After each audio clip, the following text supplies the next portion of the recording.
Bom, o homicídio culposo e o latrocínio não são julgados pelo júri. Por quê?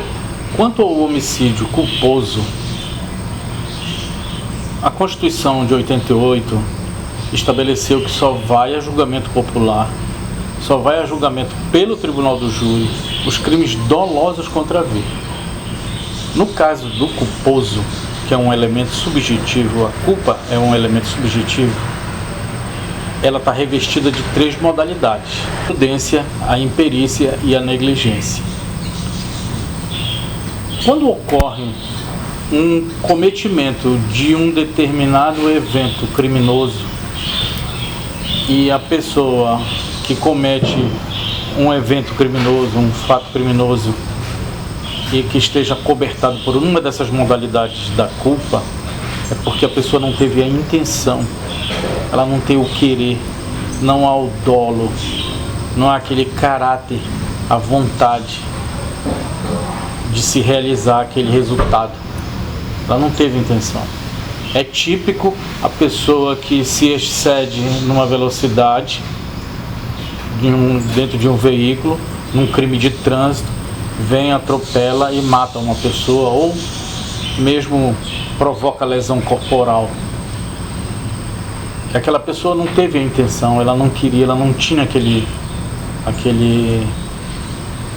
aquela vontade de que aquele resultado ocorresse. Não havia dolo.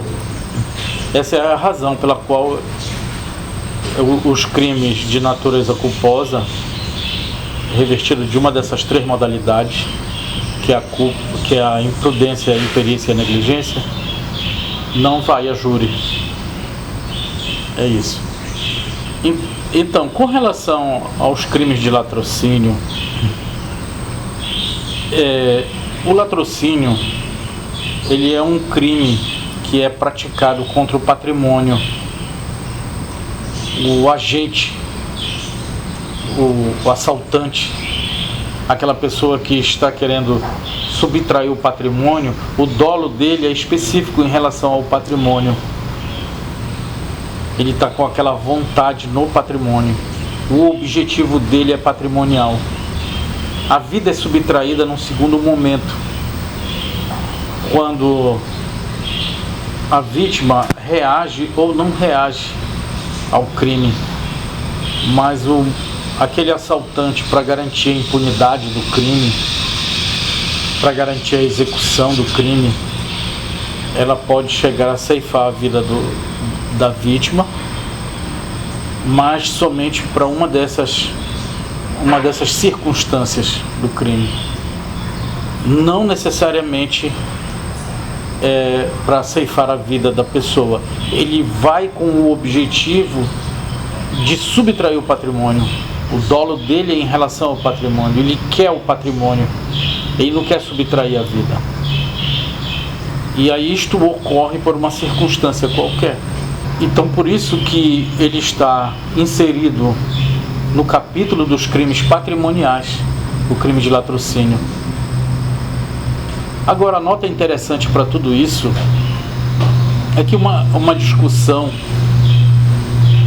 passa pela minha cabeça, é uma discussão que passa pelo meu raciocínio, e eu vejo, aliás, eu não vejo ninguém quase discutindo isso. Aliás, eu não vejo ninguém discutindo isso. Eu não vejo.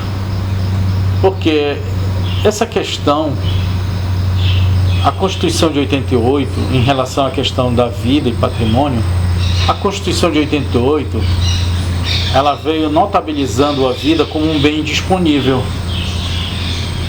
Mas só que no homicídio, por exemplo, no homicídio qualificado, que é por motivo fútil, motivo torpe, por emprego de veneno, asfixia, uma dessas qualificadoras, a pena mínima é 12 anos. Com o pacote anticrime já subiu para 30, né? Para 40, perdão. Então a pena aumentou de 30 para 40. Ou seja, quem é submetido a júri popular e recebe e é condenado num homicídio qualificado, a pena mínima é de 12 anos. No crime de latrocínio, a pena mínima é 20 anos. Ou seja, dentro desse raciocínio, você não vê muita lógica. Porque o patrimônio parece ser mais importante do que a própria vida. E a gente não vê ninguém discutindo isso. Parece isso tudo dentro de uma normalidade. Você vê que a Constituição de 88, ela estabeleceu 2 crimes imprescritíveis, que é o racismo e a ação de grupos paramilitares ou civis. Esses 2 crimes foram estabelecidos como imprescritíveis na Constituição. Mas o crime de homicídio, ele é prescritível. Ele prescreve com 20 anos. Então nos parece que quando há esse confronto do patrimônio e da vida, patrimônio perante a lei acaba tendo uma importância maior. Tem uma importância maior. O que assim, é inadmissível a gente ver uma questão dessa assim, tão absurda, tão abissal, tão diferenciada. Se não tem uma lógica. Como é que trata o crime de racismo imprescritível e a vida como prescritível? Não que o racismo não devesse ser imprescritível, não é essa a questão. A questão é por que a vida não é imprescritível. O crime, né? Não a vida, mas o crime de homicídio. Por que ele não é tratado como imprescritível? Porque tudo você, num crime patrimonial, um assalto, se te levarem um celular, uma carteira, um relógio, a tendência é que você vai recuperar isso, né? Você vai trabalhar e vai recuperar. Mas se aquela pessoa ceifar a sua vida, você não vai recuperar a vida. E há muitos crimes ficaram impunes e estão impunes no Brasil em função dessa prescritibilidade que o crime de homicídio tem. Isso é uma questão totalmente ilógica na minha compreensão, e disso eu tenho toda certeza que é ilógico.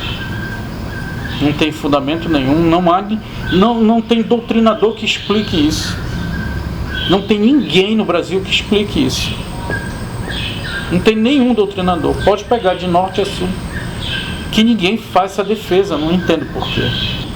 Existem artigos se problematizando com relação a essa questão, mas ninguém está discutindo isso, que é disso que eu sinto falta. É uma análise mais profunda sobre esse tipo de comparação. Ainda digo mais, no direito comparado, aqui na América Latina, também é da mesma forma. Argentina, Colômbia, toda a legislação constitucional, Chile, todos os crimes de homicídio são prescritíveis, igual aqui no Brasil. O STJ tem uma decisão, que é o Superior Tribunal de Justiça, que fala da questão de recompor, através de ação indenizatória, as pessoas que foram torturadas e tudo mais. E a vida? A vida não se recupera. Não tem essa reparação, não tem nada. Eu não vejo ninguém debatendo sobre o que é mais importante.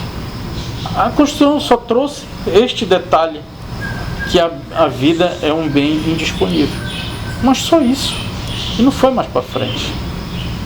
Então tem crianças desaparecidas, tem mulheres que foram sequestradas, tem mulheres que foram mortas, tem crianças que foram mortas e que deveriam deveria ser imprescritível esses crimes.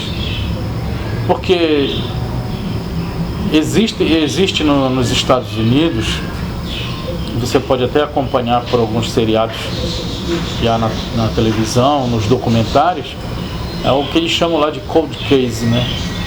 Que é aqueles casos arquivados.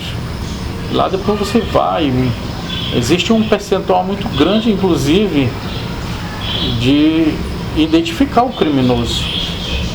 aquilo nunca se arquiva, né? Aqueles casos estão arquivados, mas eles nunca são colocados na ordem de prescritíveis. Eles são todos imprescritíveis.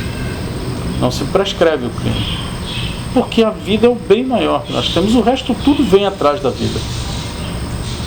Então essa é a mensagem que eu deixo nesse sentido, para trazer a discussão, para que ver se outros também doutrinadores possam se afiliar nesta mesma vertente aqui de debate. E considero que é uma retomada de um direito fundamental, de um direito incomparável, que é a vida. É isso aí. Bom, muito obrigada pelo seu esclarecimento, pelo seu tempo. Obrigada a você por assistir o vídeo. Eu te convido a curtir, compartilhar, comentar e se inscrever no canal.